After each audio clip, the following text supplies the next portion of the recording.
Hi guys, welcome back to our channel. Hope you have a wonderful day. In today's video, I'm going to talk to you about how to develop a good money habits. When it comes to money, sometimes it can be simple for some people and sometimes it might be a little bit hard, especially when you first started doing the financial freedom journey, let's say. I remember doing it and realizing I don't know where my key factor is, what my goalpost, and where do I go. So I figured this is my 2 cents based on my own personal experience, how I go about developing a good money habit. So number one would be budgeting monthly expenses. If you have a monthly expenses or yearly expenses and you're getting paid in a weekly basis, I would suggest to actually budget that and put aside a certain amount or so that can go towards those yearly or monthly expenses. So, for example, I know my monthly bills, which is my electricity as well as my phone bill. That goes in a month, once a month. But I get paid once a week. So I have to figure out a way, a system or so to put aside money for them. And then my car insurance as well as registration is once a year. That one there, I have to divide that over 52 weeks or 50 weeks, makes it an easier round number, and just add additional more on that particular fund for that particular amount, let's say. This way, you kind of have the habit of doing a budgeting in a regular basis for your big expenses. Pay down debt, it's another way of for you if you are starting when it comes to trying to developing a good money habit. As much as all the gurus out there mentioning, oh, don't pay down debt, but depending what type of debt, especially when you have retail debt such as credit card, definitely pay it down as soon as possible. Mortgage, on the other hand, is a little bit different story. When we had a mortgage, we paid down as quickly as possible instead of paying it on a 30-year loan, for example. We're try to eliminate that debt as quickly as possible. Same thing with that. Track down your spending. I mean, it is a bit simple, but for some people, they just spend, spend, spend. If not, they spend more than what they earn, using a credit card as an emergency or a gap, let's say, between how much you earn and how much you're actually spending. But if you understand how much you're spending in a regular basis, you shouldn't be using any credit card at all. Because if you're already budgeting it in a certain way, you should be able to eliminate any of your debt as well as using a credit card. Monitoring your income and expenses is another way. For us, we usually do this in a regular basis, as in once a month at the very least, monitoring how our investment is going, monitoring where our money is going, and figuring out where our big ticket expenses. When I talk about big ticket expenses, it's something along the line of, let's say, within about $500 or if not higher. Things such as anything breakdown in the house, and let's say when our hot water system broke and I need to get a plumber to come in and replace them. When we're installing solar, when we're going to go on holiday, figuring out how much is our income and how much is our expenses and what are we budgeting for. So those can get a long way for some of us, especially when you don't know where your money is going. Another thing would be you actually have to take control of your money. After all, if you don't take control of your personal finance, nobody's going to help you doing that. In fact, it's the other way around. Maybe if you don't take control of your money, money will take control of you. That means you're going to work a lot more harder. That means you're going to go, I guess, go take a second or third job if you need to.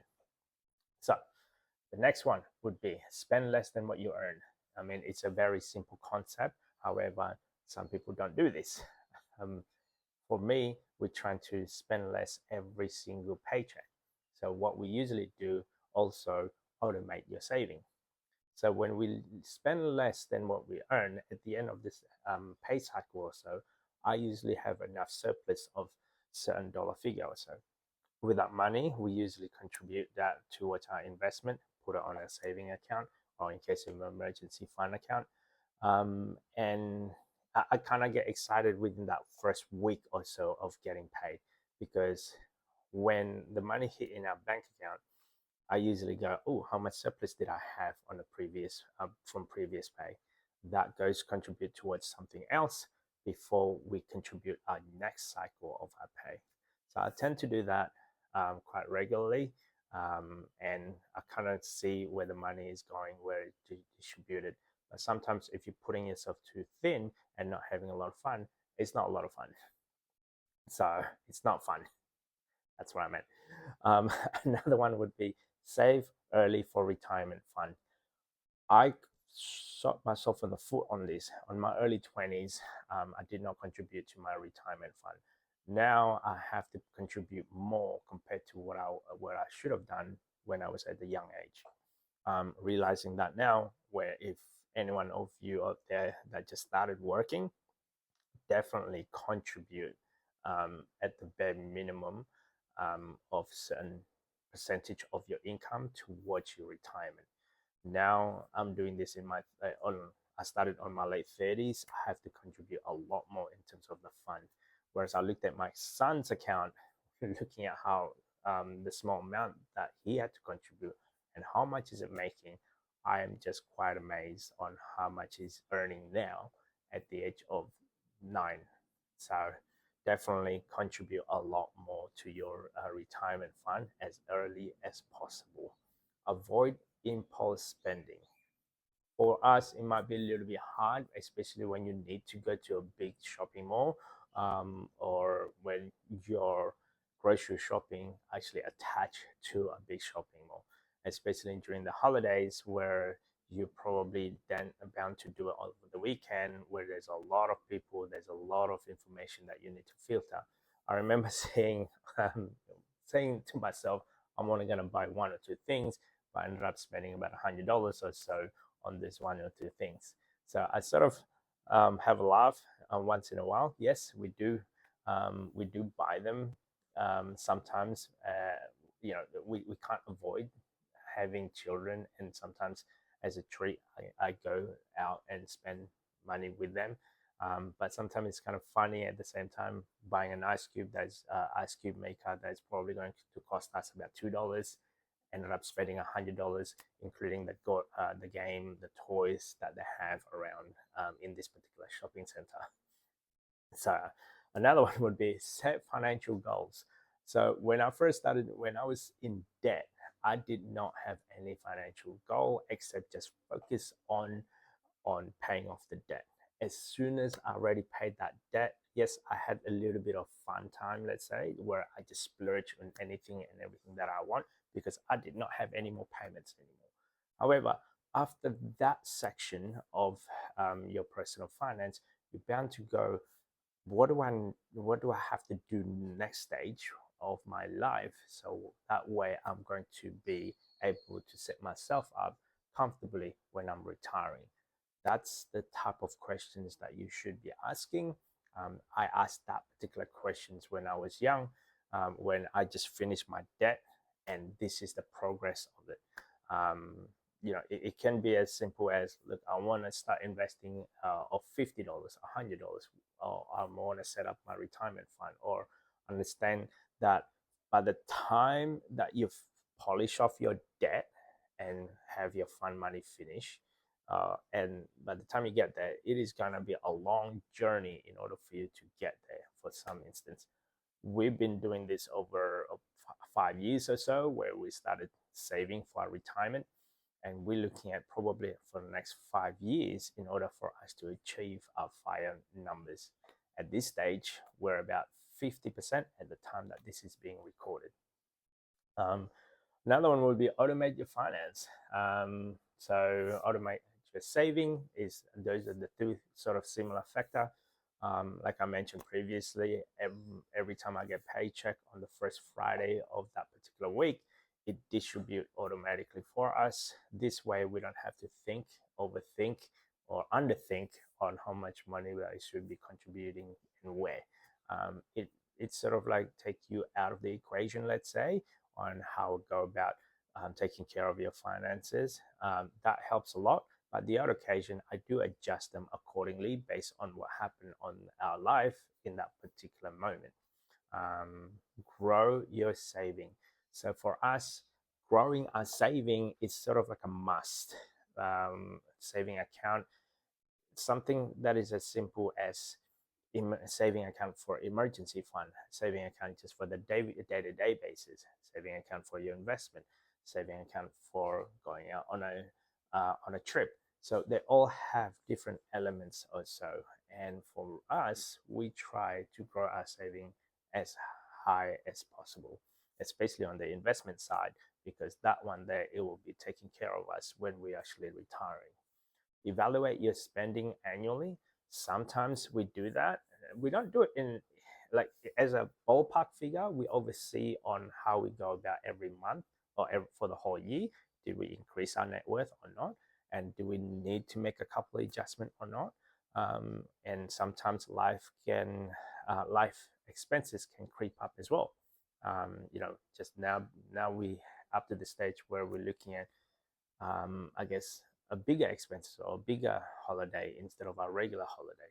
So you might want to evaluate that in a regular basis for us every month, but for as a whole, we look at it as what does it look like for the past year or so. Build your emergency fund. You should not use your credit card as an emergency fund. You should have an emergency fund for an emergency fund. So a typical emergency fund is between 3 to 6 months of your expenses. So what this means is, in case if anything happened over 3 to 6 months, you should be able to have all of those expenses taken care of, and you should be able to go back on your feet. For us, we go a little bit more extreme. We go for a whole year of emergency fund, just in case if you want to take a break for work or so. That might give you 12 months of I guess a chill out session. That's the reason why we build our emergency fund for that amount. Pay yourself first. So on a paycheck, on a payday, don't have other payments out first. You should have your physical money to pay yourself first. This goes for your emergency fund, not your credit card debt, not any of the car payment debt, just to yourself first. And that's how I evaluate things. And this is the reason why I don't like having debt, because I'd rather pay to me and then buy something in my budget, in my sort of like bandwidth, let's say, instead of going into debt. Another one would be just minimize debt as a whole. Debt for me, I used to think a bit more differently. But now I look at realizing goes life without debt, it is much simpler. You can sleep at night better. You don't have to worry where your what happened to your money during paycheck. Nobody's gonna grab them out of you. So that's how I feel when it comes to debt, and I kind of try to minimize it as low as possible. And without having any debt, life is a lot more simpler. Learn more about money. That's the reason why I created this video, this channel. It's very much, I guess, for us to document our journey in order for us to achieve FIRE, and little bits and tips and pieces that we learn and we utilize in order for us to achieve that. So hopefully these videos, this channel would encourage you to achieve whatever it is that you're trying to achieve personally, financially. Pay your bills on time is another option. For me, we always pay our bill on time. Sometimes a lot more early. For some people thinking, "There's no, you're not utilizing your money correctly." For me, it's like, how is it not? How is it by not paying your bills on time can give you a better lifestyle? If I have a debt I have to repay, then I'll pay it straight away. If I have a bill and that bill is valid, then I pay it straight away. I don't want to pay interest, and I try to minimize headache, minimize unnecessary expenses.